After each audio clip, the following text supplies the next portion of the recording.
Юрий Анатольевич Красножан өзім жақсы араласатын күшті кісі. Сол кісі маған дәлелдеп көрсеткен бұны қағазға сызып. Қалай? Ортада ойнайтын бір футболшы бар дейді. Атын айтпай қояйын қазір, ұят болып кетер. Иә. Артқа қарай пас бере береді. Қорқады дейді, доптан айырылып қалуға. Айырыла бер доптан, оларды түбі доп тартып алады ғой сенен дейді. Алға қарай шығарса, былай қарай ұмтылып, ворота мына жақта былай қарай гол ұрмаймыз ба? Футболдың мақсаты гол ұру. Гол ұрмасаң, ешкімді мына әлемді жеңбейсің сен. Понятно, 100% нәрсе. Тренер айтып отыр да. Енді гол ұруға ұмтылмаймыз ба, алға шықпаймыз ба? Жоқ, ол қорқады артқа қарай. Бүйтіп тарта береді қайтады. Главный, мен доптан айырылып қалып, ана ел көріп Астана Арена шармандейшн болып қалмайын. Дәлесен аулақ, мен туысқандарым айтады, ойбай, ортада жүріп топтан айырылды, сол сорлың кесірінен гол кірді. Осылай айтады біз.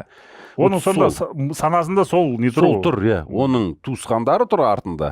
Бір футболист индивидуал алаңға шыққан кезде бүкіл өзінің Шымкенттегі, Тараздағы, Қызылордадағы, Ақтаудағы туысқандары бар. Класстастары бар. Құда жекжаттар көріп отыр, халық көріп отыр, қаншама миллиондаған адам көріп отыр. Солардың алдында мен шарманда болып қалмайын. Құрысын бәлесінен алайын да анаған беріп. Крайний болып қалмайын. Крайний.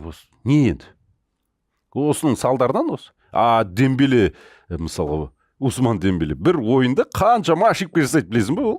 Иә. Но бірақ 5 ошибка жасаса, 5 удачный аводкада да жасайды ол. 10 әрекет қылса, соның 5-еуі дұрыс, 5-еуі. Біздің парақшамызға жазылмаған болсаңыз, мұндай қызықты контенттен құр қаласыз. Жазылыңыз. Бар қызық алда.